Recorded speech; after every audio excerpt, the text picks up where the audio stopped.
Shalom Bapak Ibu Saudara terkasih dalam Tuhan Yesus. Senang sekali saya bisa menjumpai kembali Bapak Ibu Saudara di dalam konten saya, yaitu Indah Bersamamu. Nah Bapak Ibu Saudara, kali ini saya mau berbicara tentang salib. Mungkin kita berpikir, loh kan bukan Paskah ini atau Jumat Agung, kok ngomongnya salib? Salib itu bukan cuma dibahas atau diingat ketika kita memasuki masa-masa sengsara, Jumat Agung, Paskah dan sebagainya, dan setelah itu bye, kita nggak usah ingat-ingat lagi tentang salib. Firman Tuhan berkata, barang siapa mau mengikut aku, dia harus memikul salibnya setiap hari. Jadi Bapak Ibu Saudara, kali ini saya mau membahas mengenai tema yang saya berikan, yaitu jalan salib. Apa yang dimaksud dengan jalan salib? Bapak Ibu Saudara, selama ini kita berpikir bahwa jalan salib itu Via Dolorosa. Jadi pada waktu kita ada di Israel, lalu kita menjalani Via Dolorosa, lalu kita selalu bilang, oh inilah jalan salib. Tapi saat ini Bapak Ibu Saudara, saya mau membahas mengenai jalan salib yang berbeda, pengertiannya bagi setiap kita, dan kiranya lewat konten ini setiap kita boleh semakin dibawa lebih mengenal Tuhan lebih baik lagi. Nah, sebelumnya mari kita bersatu hati, kita berdoa terlebih dahulu. Bapa yang memanggil kami untuk mengikut Engkau Tuhan, biarlah Engkau ingatkan kepada setiap kami saat ini bahwa ketika kami mengikut Engkau, kami tidak hanya mengharapkan semuanya berjalan dengan baik, semuanya berjalan seperti apa yang kami harapkan, sehingga kami selalu menuntut bahwa kami harus mengalami segala kelimpahan, kebaikan, dan sebagainya. Namun kami tidak mau, bahkan kami menolak ketika kami harus mengalami banyak penderitaan.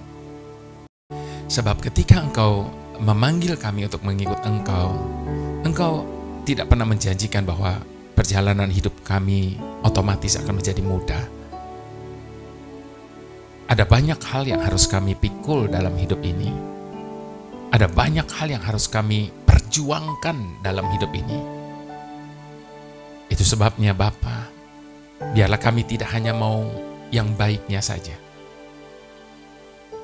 Sebagaimana Ayub berkata, apakah aku hanya mau menerima yang baik daripada Tuhan?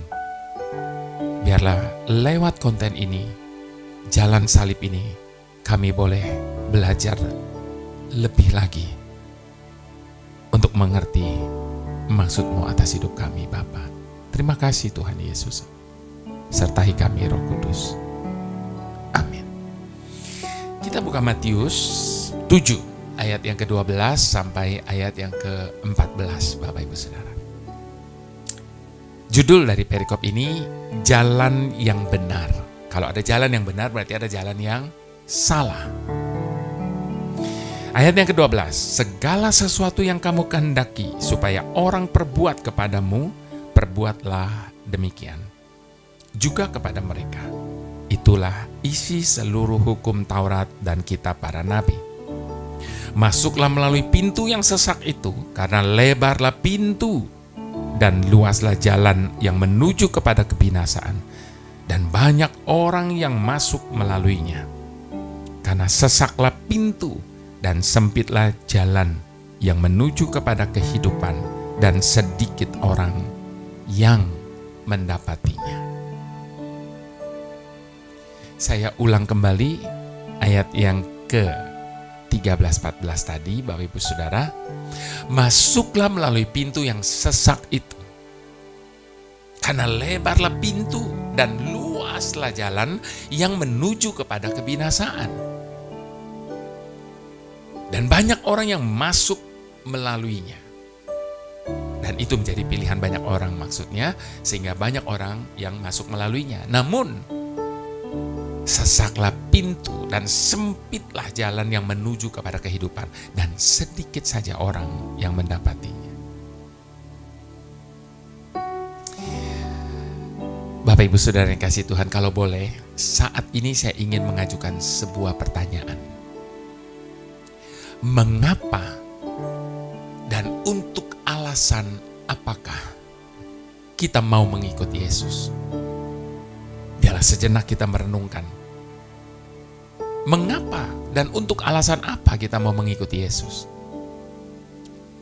Apakah hanya sekedar supaya kita dibebaskan dari segala masalah yang menghimpit hidup kita dan terbebaskan dari segala penderitaan yang kita alami?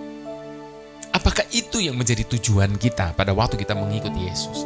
Apakah kita berpikir bahwa akan ada jalan pintas kalau saja kita rajin beribadah, apalagi melayaninya?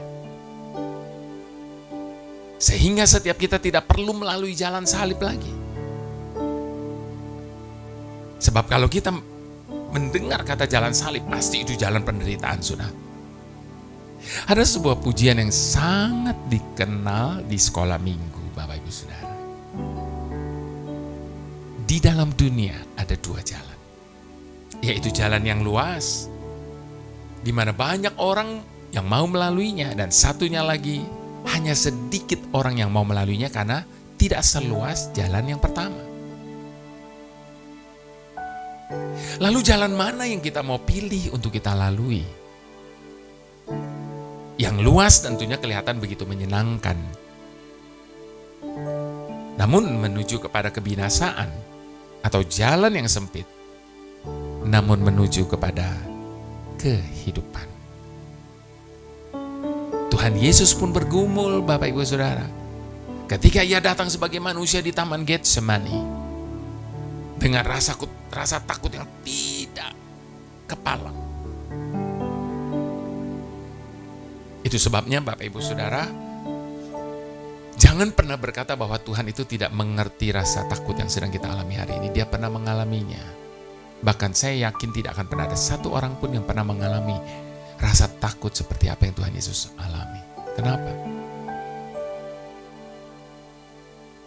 Karena sampai-sampai keringatnya keluar seperti darah. Di dalam ketakutan kita tidak pernah mengalami sampai keluar keringat seperti darah. Dan itu Tuhan Yesus sudah alami.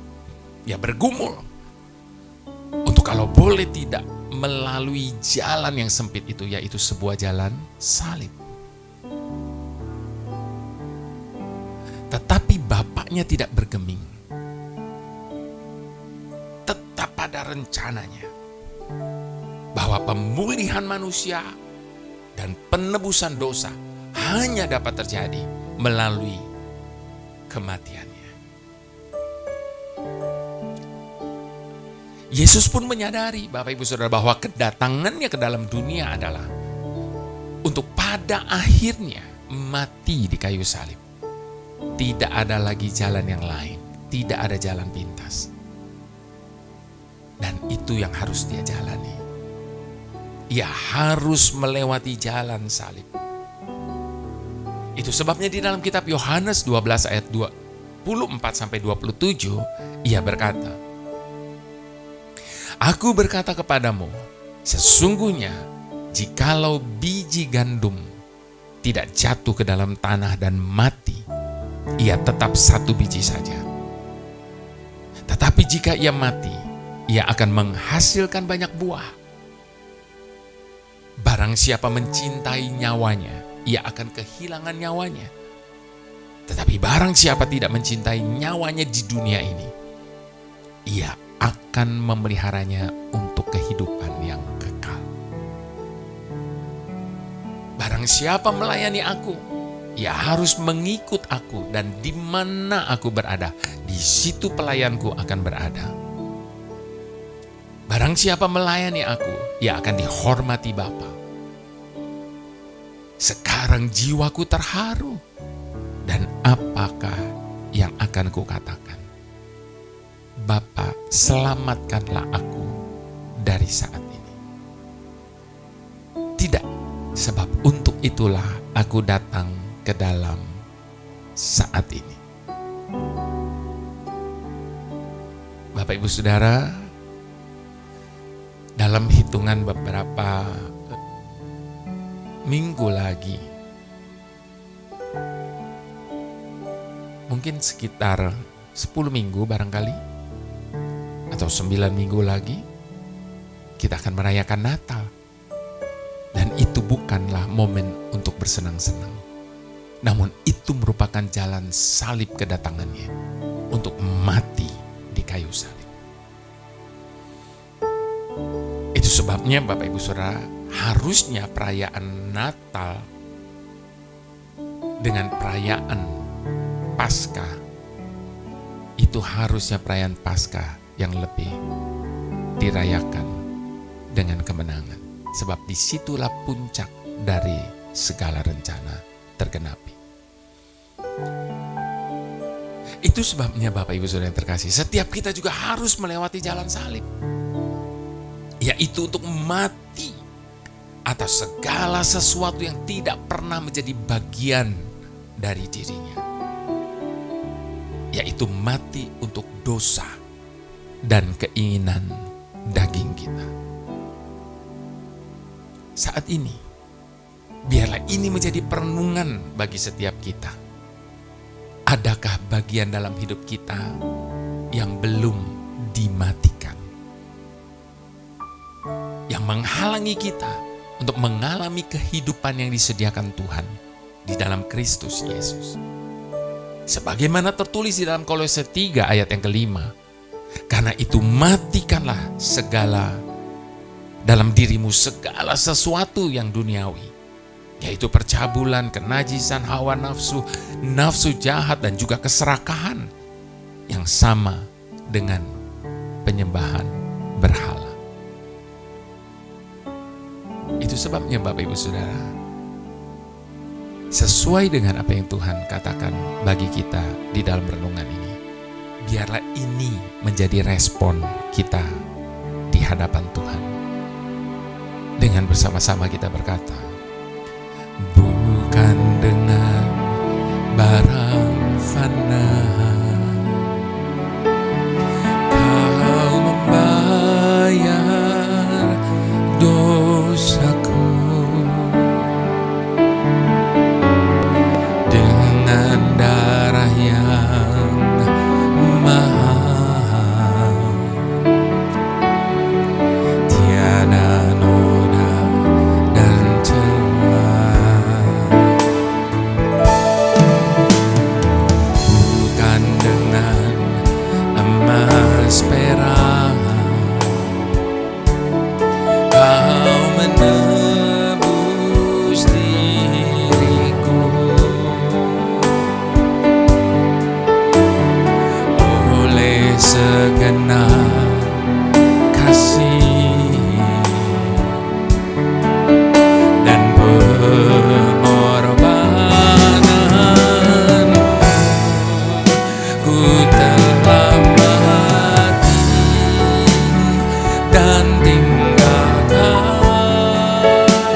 menjadi doa kita di hadapan Tuhan.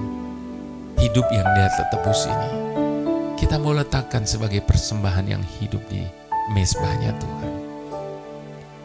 Kita juga mau meletakkan semua hak atas masa depan kita. Semua kehendak, keinginan apapun itu, cita-cita, segalanya di dalam tangan Tuhan. Sambil kita berkata, jadilah padaku hanya seperti yang Engkau ingini.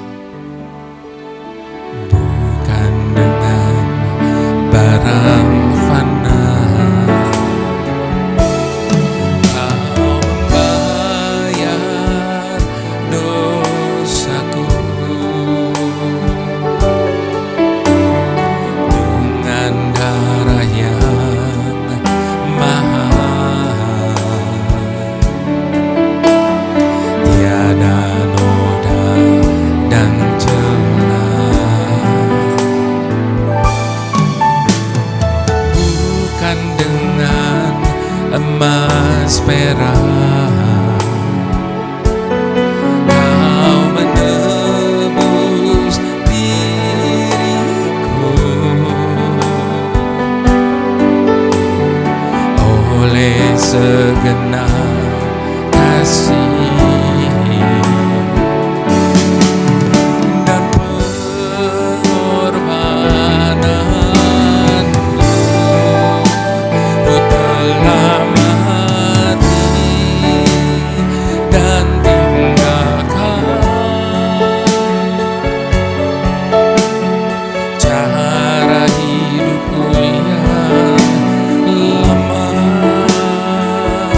sia-sia dan tak berarti lagi.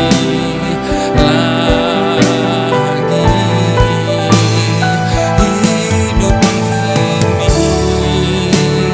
ku letakkan pada mezbah-Mu, ya Tuhan. Jadilah padaku seperti yang Kau ingini. Jadilah padaku seperti yang Kau ingini. Jadilah padaku seperti yang Kau ingini.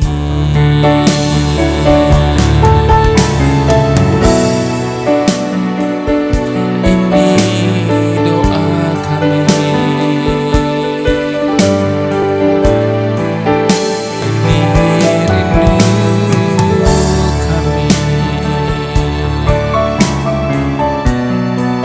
Jadilah kehendak-Mu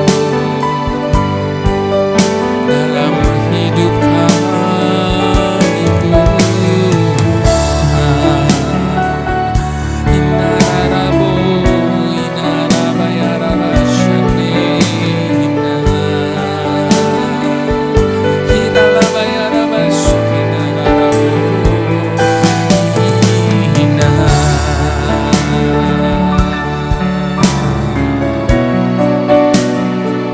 selamanya.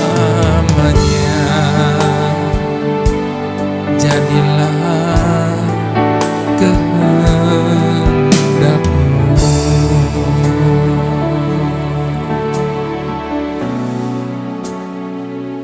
Ini hidup kami, Bapa.